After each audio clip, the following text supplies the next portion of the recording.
In March of 1995, my daughter was injured in an automobile accident in Hanford, California. She had gone to a dance practice and it was like 8:30 at night, and a drunk driver ran a stop sign. It was in the residential area about 5 minutes from our house. She was T-boned by a drunk driver, and she was in a coma immediately, and she had many internal injuries. And she was taken to the local ER, but her injuries were so severe that they helicoptered her to Fresno, to the VMC here. And she was in intensive care for 35 days, and they did quite a few surgeries.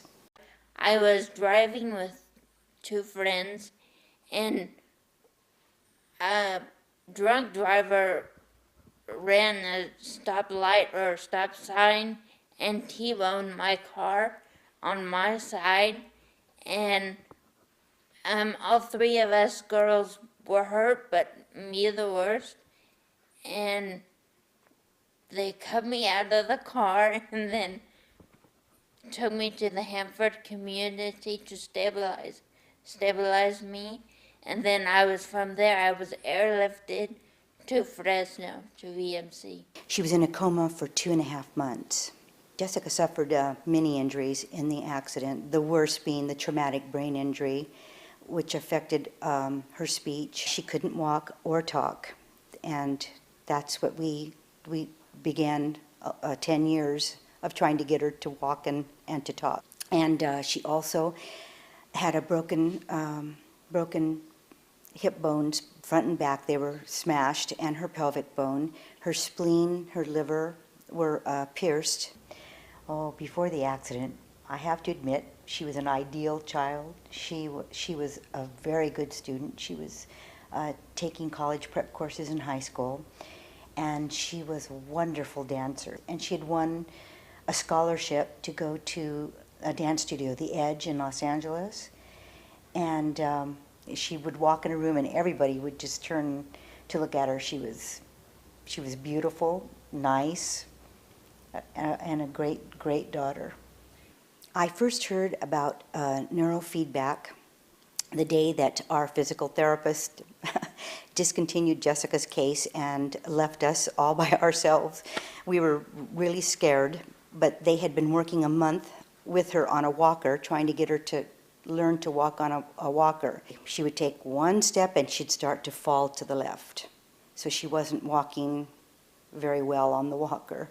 I tried not to cry in front of Jessica because I was devastated. I didn't know what to do. So they gave me a prescription for a brand new walker and a pamphlet and a business card. And on the business card it was neural pathways. And I just put it in my purse because I was almost as sad as I was the night of the wreck, because I didn't know what to do or if I was be able to do anything more for Jessica. And anyway, that's how we learned about Margaret.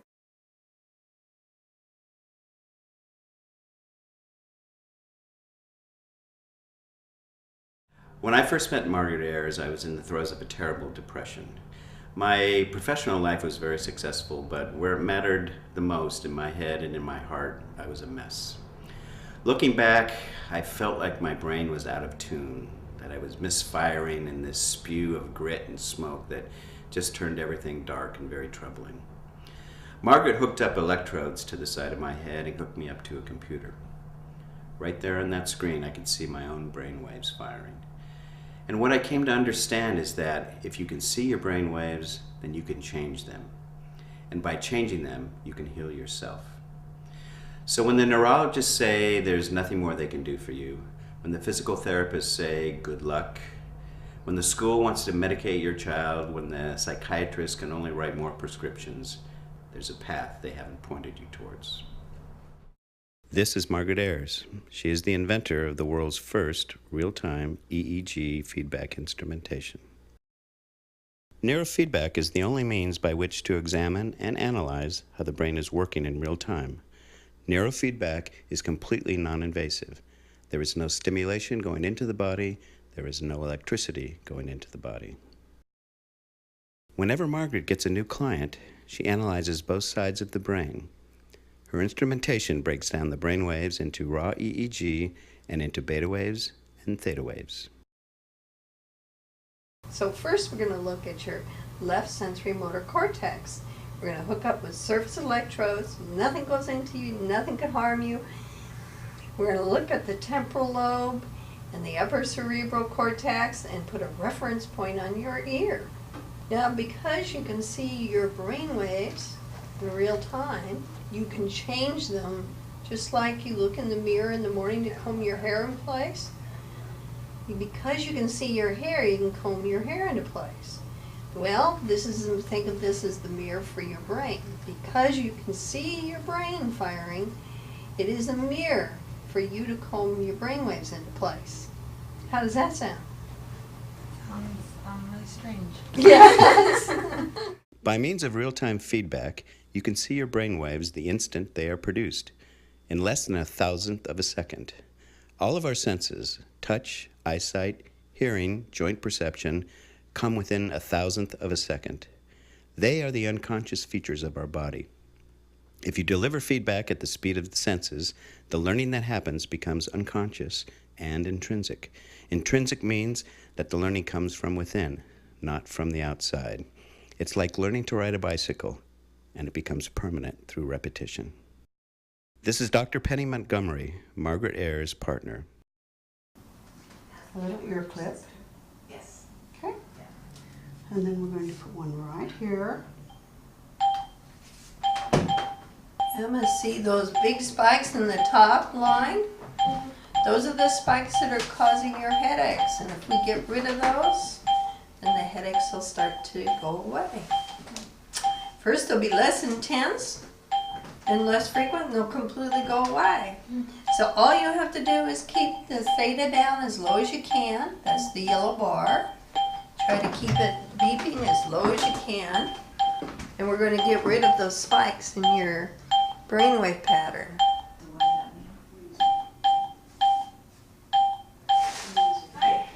5-1. 5-1, so this side's a little higher. Yeah. And this The is where higher she's- the voltage, this is the where more she has her problems on headaches. the This, side. and this is the side she gets the headaches.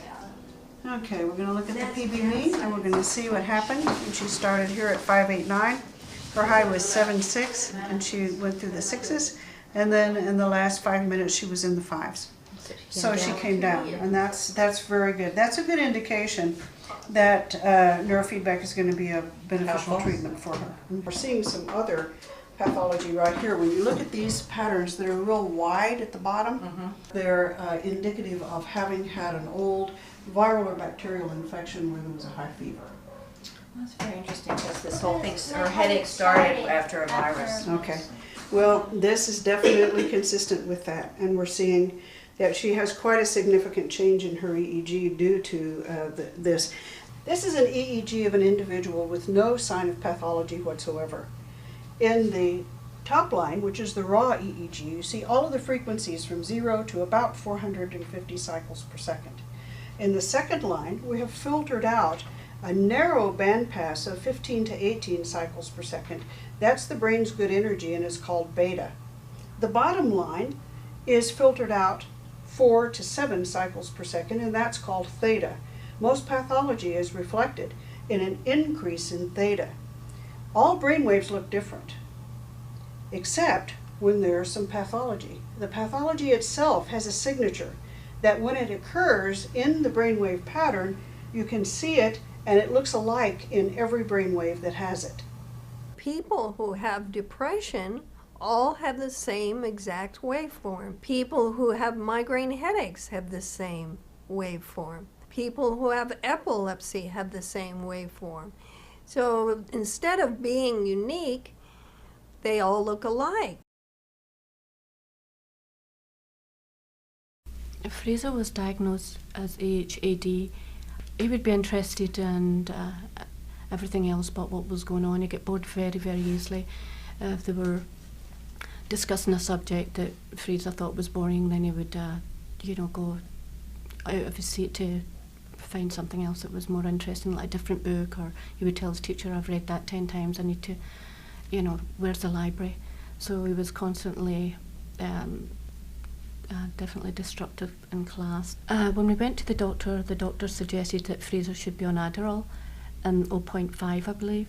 We got the prescription and we gave it to Fraser, but immediately I seen results of Fraser just sort of vegging out, being very quiet, which I guess helped well at the school, but I felt his personality was disappearing. I'd be like alive in the morning, then you take the pill and you're tired again. It's annoying. And then like the pill usually stopped at 7 o'clock, so after that I'd get more active, like I'd go back to normal and I wouldn't sleep. Yeah, he'd have 2 bites to eat at breakfast time and then nothing at lunch. I would pick him up at 3 and he hadn't eaten since 6 in the morning. I would be white and ready to faint and still didn't want to eat, so it's a big problem getting him to eat any food. I was never hungry. Like, if I was hungry, it was like a miracle. And regardless of the time, it could have been 2 in the morning, I would have got up and made a meal. Just random times in the day. I had concerns about that situation, and I again went to my doctor and I said the medication may be helping in school, but Fraser's not eating, he's not sleeping, and they advised me to keep him on the medication and things would get better, but they didn't. I'm Jamie Smith's uncle. He was born 6 months, 5.5 months premature. He was less than a pound when he was born. He has 1 vocal cord. He was on life support systems for the first year of his life, and then had a colostomy because he has part of his colon is gone now. He had a colostomy bag that was on for like the first 4 years, so it was pretty difficult. Didn't know that he was blind until he was about 9-10 months. That's when they knew for sure. He was a preemie. He was in prenatal care for many, first year of his life, just about. Jamie had severe cerebral palsy when he was young. I guess you can hardly see it now, but that was he had all the signs of from a young age. We didn't know about it until years later. Rocking, perseverating, a difficulty with walking. Now he walks, great. Positions of the hands, things like that. My life was like totally unethical, retarded, like perseveration on the same thing. In public school system, you have to fight. Pretty much, they put him in a corner, and they said that he was uneducatable. He has a teacher that comes in 3 days a week to the house, and she works with him on spelling and academics. Spelling, history, life skills. Since I've been going to Margaret is helping me, is trying to get me to control my perseveration, because it's the impulsivity that's bothering me. My diagnosis was that I had a learning disability and I had dyslexia. I was a dyslexic person. The 3rd grade was when the teacher noticed that I was really, she didn't know what was wrong with me, and she just thought that I was lazy. So they had a parent conference in those days. And I remember that she just knocked me down. I had to hide my disability because I didn't know I had a disability, and I believed what the teacher said, that I was lazy. So I just punished my own self. Spelling, forget. I had a real hard time spelling. I remember that I used to try, and I just could not believe my writing. It looked like chicken scratch. I said, who wrote this? So all the time I was amazed, and I tried my best, and I thought that I had it. But when it came out, I couldn't believe that was my writing, because everything was, misspelled, and my handwriting was so bad. Well, what I did is I hooked up with the best friends, very smart kids. And so I used to tell them, tell me what you read and what are the answers. So I used to get the answers from them and everything. So, but I didn't cheat, but I had to get with them so I could understand. So they were the ones that helped me, not the teacher, because we used to study together, and I never had a pencil with me, so they never knew that I couldn't write. I hid them from them. When I graduated, they had like occupational and what you're going to be, and they told me that my destiny was, after 12 years of education, was going to be work in be a laborer, work in a factory. And my other friends were all going to be doctors, whatever, but with me I was a very good candidate for being in the factories. This is an EEG of an individual with dyslexia. This is an adult with dyslexia, and this is before neurofeedback training. In the raw EEG, we see quite a number of spikes, as you can see.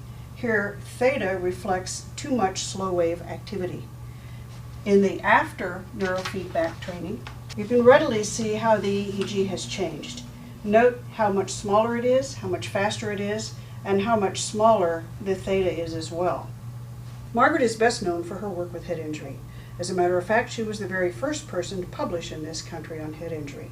And this EEG is an example of her work with head injury. This is a closed head injury pattern in an individual who is an adult.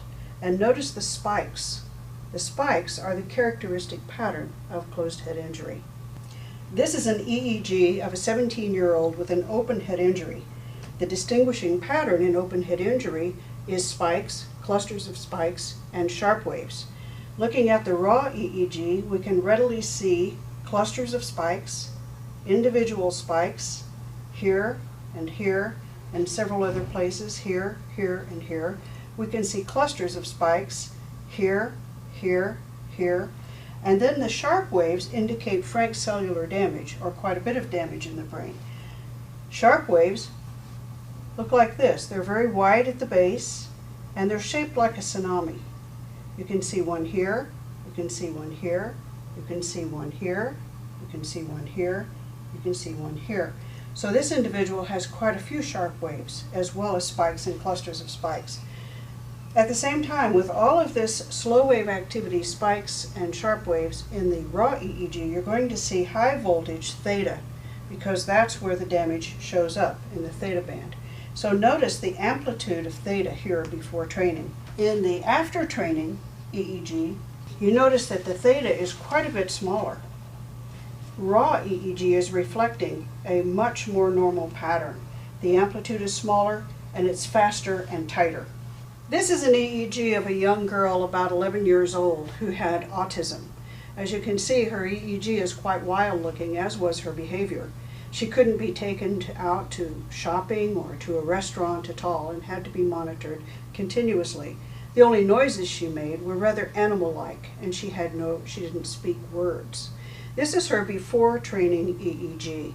Notice how wild the raw EEG is, and look at the theta, how dramatic the theta is. That's because there is so much slow wave activity in her brain that she's barely able to function. I saw this girl for a year, and at the end of a year, her EEG looked like this.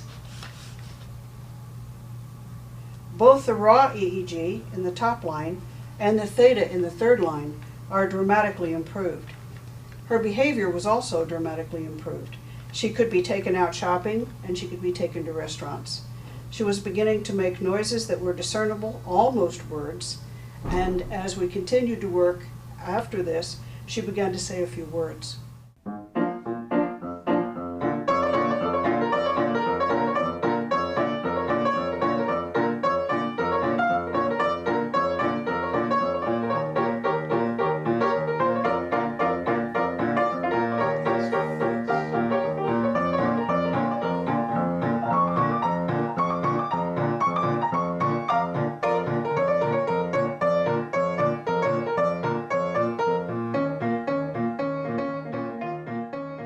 Well, I'm doing so much better in music. I'm getting better at playing the piano, and I write music, I compose music.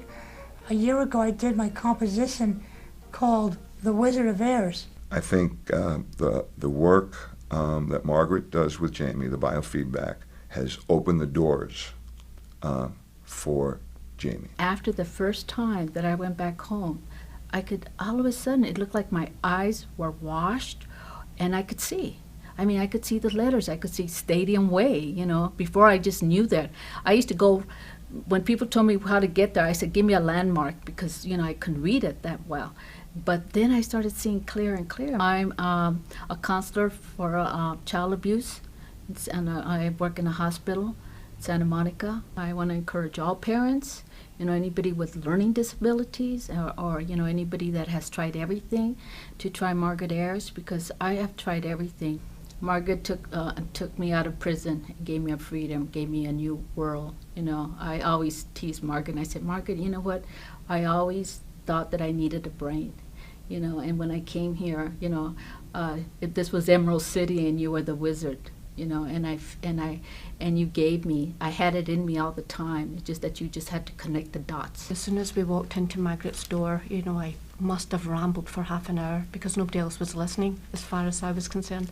They didn't understand how upset we were at night, trying to get them to eat, trying to get them happy, because we do all these great things and there didn't seem to be much of a response from Fraser. So Margaret understood completely, and she says, no, you were right, get him off the medication, let's get him in and get him started. And I seen results right away when with the neurofeedback. I felt like Fraser was coming out his shell. He wasn't so quiet, he was more responsive. He decided after about 3 years to have his hair cut because it was getting really long and he kind of hid behind it. I've seen, physically, since he's come off the medication, become to Margaret, and I don't know if it's based on everything. He's more interested in everything. He put on 20 pounds, he grew at least 4 inches, and he started to look like a teenager. He filled out, as I say, he had much more confidence. We've been coming to Margaret consistently for 6 months, and in my opinion, Adderall medication may work for others, but it certainly didn't work for Fraser. And Margaret Ayers has saved our life. Everybody's, the whole families, we're all able now to enjoy Fraser and enjoy every day. Well, now it's going wonderfully. We go once a month to Los Angeles for neurofeedback. We feel very homey, very spiritual, very happy, joyous in her waiting room. It's great being able to see the other people that are patients and discussing with them what happened to them. And it's just wonderful. It's like I have hope again. 3 years ago, when Jessica first came to Margaret, she couldn't take a couple of steps on a walker without falling. She could hardly talk. She had no memory of her accident or anything that came after. She was barely present. The future looked bleak. It seemed she had reached the end of the road. And now, for her and so many others, the way is open again.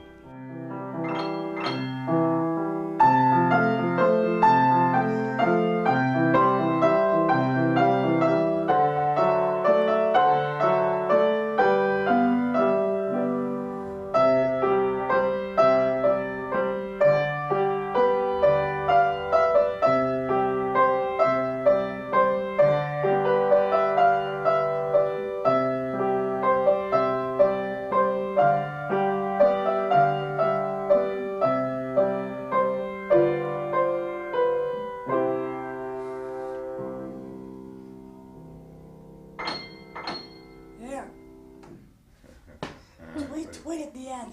A tweet at the end?